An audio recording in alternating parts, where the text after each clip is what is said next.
Conventional thinking says that the harder we work out in the gym, the more calories we're going to burn, and of course the more calories we burn, the more weight we're going to lose. My Fitbit says that I burned 1,000 calories this workout, so I'm going to be losing a whole bunch of weight thanks to that. Well, unfortunately, it's not true. Check it out. Hey everybody, this is Dylan. Yes, so many of us believe that you can outrun a bad diet with really excessive exercise, but it turns out that people that work out really hard burn around the same number of calories as a person who gets their 30-minute walk in most days. And I talked about this for a few minutes during my last cooking show this past weekend, so I wanted to give you a snippet here, not only because it's awesome content, but also to promote my cooking show a little bit. These are the kinds of conversations we have. I had just put together a few holiday dips, and then we had a question about the exercise article. Here it goes. This is from the Scientific American, and this is a study about how exercise, really I talk about this in a lot of videos, that exercise, you can't outrun your mouth. Exercise is not the key to weight loss, food is the key to weight loss.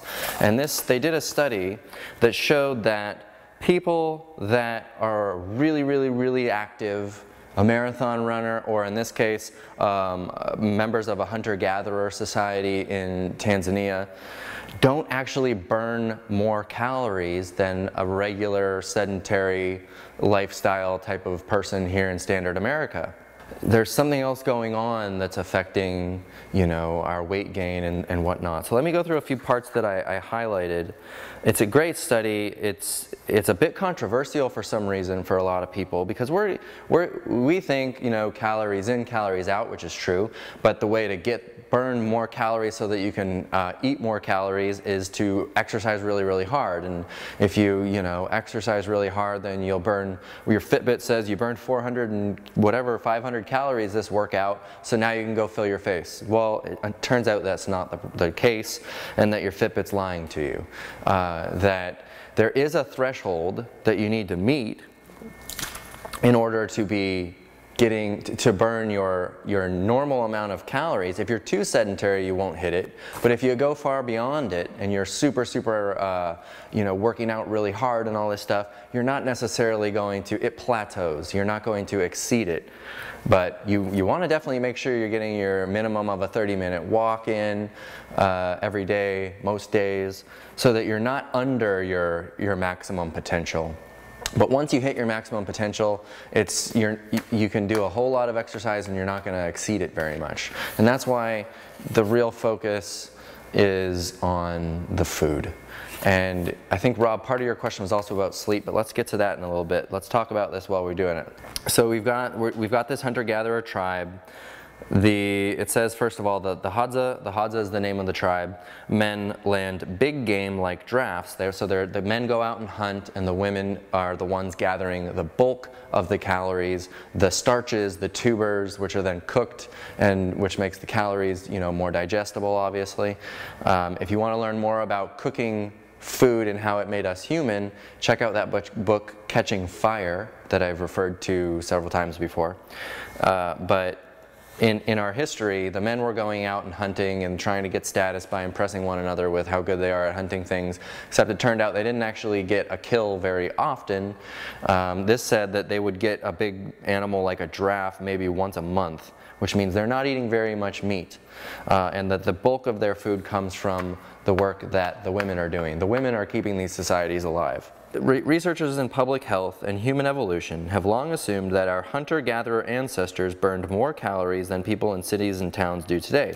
Many in public health go so far as to argue that this reduction in daily energy expenditure is behind the global obesity pandemic in the developed world, with all the unburned calories slowly accumulating as fat. Of course, we know this is not true, that people are getting fat because they're eating the wrong things, not because they're watching too much television.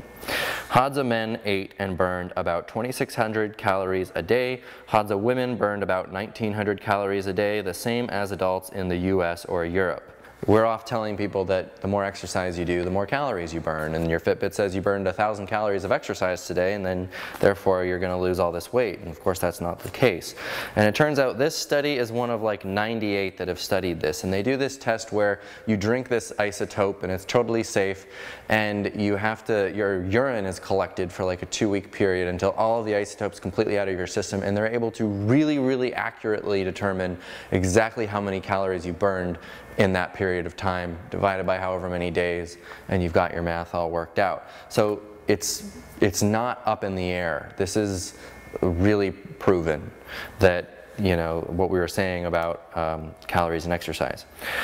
And then we've also found that captive primates living in labs and zoos expend about the same number of calories each day as those in the wild. So it's not just a human thing.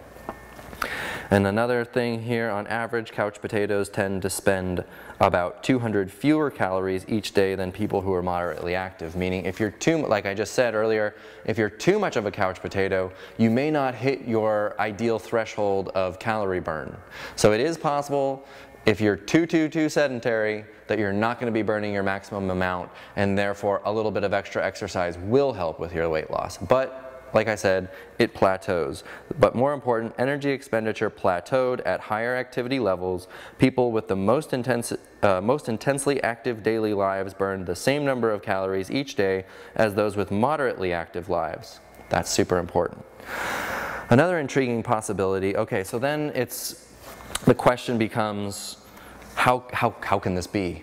And we don't really know how it can be, but the hypothesis is that your body is sort of compensating. So on those days when you're super duper active, your body is sort of compensating by expending less energy on some other processes that it normally would be doing that day. Which is why if you're working out too hard too many days in a row, it can actually make you age, and it can affect your immune system, etc. So, and that would explain the theory that you know, you're compensating by having your body do a little bit less on all these other processes that it needs to be doing to compensate for the fact that you're burning all these calories here. So we've evolved this ability to maintain sort of a straight line calorie burn, which is really safe for us, because if we were burning more calories based on how active we were, that could get us into a lot of trouble when the food is scarce. And in our natural evolution, food was commonly quite scarce. So it was good that we maintained this ability to, say, burn a relatively normal number of calories day to day despite our activity level and despite our access to food. So let me just read their little blip on that. Another intriguing possibility is that the body makes room for the cost of additional activity by reducing the calories spent on the many unseen tasks that take up most of our daily energy budget, the housekeeping work that our cells and organs do to keep us alive. Saving energy on these processes could make room in our daily energy budget, allowing us to spend more on physical activity without increasing total calories spent. All of this evidence points toward obesity being a disease of gluttony rather than sloth. People gain weight when the calories that they when the calories they eat exceed the calories they expend. If daily energy expenditure has not changed over the course of human history, the primary culprit in the modern obesity epidemic must be the calories consumed. You can't outrun a bad diet. So there was some other, they're reiterating the importance of exercise though. Obviously we know exercise is super important, very many well-documented benefits. Don't take this to mean you don't have to work out or do exercise or get that minimum 30-minute walk a day. I'm a proponent of high-intensity cardio too, which maybe only take 10 minutes, where you're doing 30 seconds of high intensity running really fast, or going really fast up the stair climber, or lifting weights, low amount of weight quickly to get your heart rate up for a 30-second period and then take a break. There are a lot of studies that show that that form of exercise actually has an effect on weight loss the following day, because you've depleted some of your glycogen stores, you've got more growth factor and whatever it is, and it actually ends up allowing you to burn a little bit more fat the following day. So there's something to exercise and weight loss, and hormones and weight loss. and exercise's effect on hormones that allow you to lose weight better. But I'm not a scientist, and I mean, I am a scientist, but I'm not a doctor, and so I don't want to start trying to get too lingo-y on that because it's outside of my purview. But bottom line, exercise is very good, but it's not the thing that's going to make you lose weight. And I wanted to also hit this part that was really interesting at the end, that is also what I talk about in a lot of videos. We talked about some other animals. Humans consume and expend 400 more calories a day than chimpanzees and bonobos.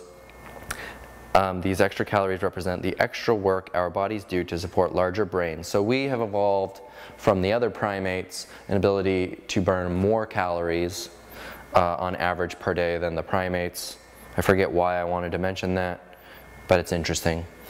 Humans have evolved a few tricks to keep starvation at bay. And this is where we talk a little bit about fasting, ketosis. Ketosis is an evolved characteristic of humans. Our ability to burn fat as our primary fuel instead of carbs when we run out of them or when food is scarce is what allowed us to get further away from the equator, where the temperature was always nice and the food was always available.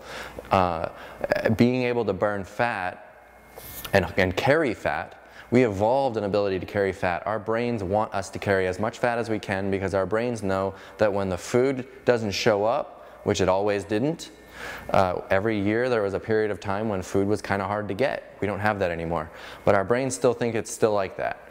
And so they want us to have some fat on our bones so that we can go into ketosis and survive burning fat. So all of the apes and primates and chimps and all these things, they don't do that. And for that reason, they carry way less fat than we do, maybe 5% body fat, compared to an athletic person carrying around 15% body fat, which is a lot.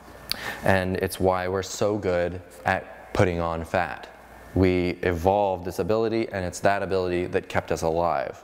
And so it says, humans have evolved a few tricks to keep starvation at bay. We are the only species that has learned to cook, so goes back to that Catching Fire book, which increases the caloric value of many foods and makes them more efficient to digest.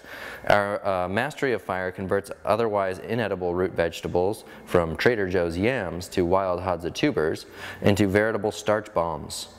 We have also evolved to be fat. We know this all too well from the obesity crisis in the West, but even Hodza adults, lean by any human standard, carry twice as much fat as chimpanzees idling away in zoos. Problematic though it may be in our modern era, our propensity to store fat most likely co-evolved with our faster metabolism as a critical energy buffer to survive lean times. Perfect.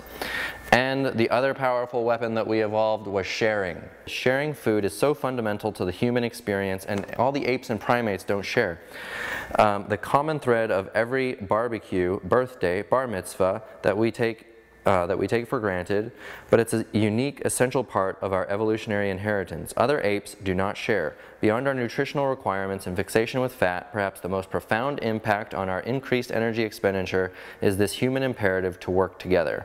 Evolving a faster metabolism bound our fortunes to one another, requiring that we cooperate or die, because we burned a lot more calories than the apes, and we didn't have the food around. It was harder to get. It required more people to work together for longer periods of time in order to have enough to feed everyone.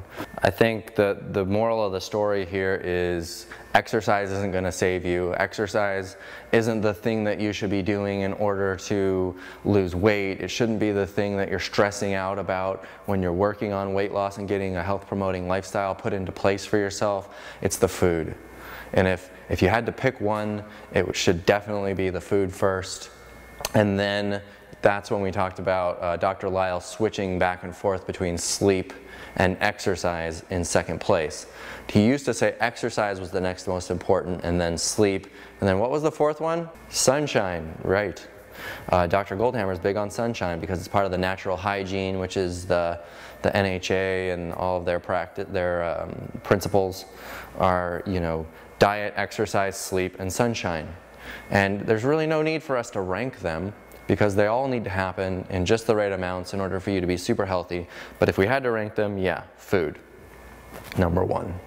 And then thanks to that book, Why We Sleep, that I've also talked about in a few videos, it's pretty damn important to get proper sleep too.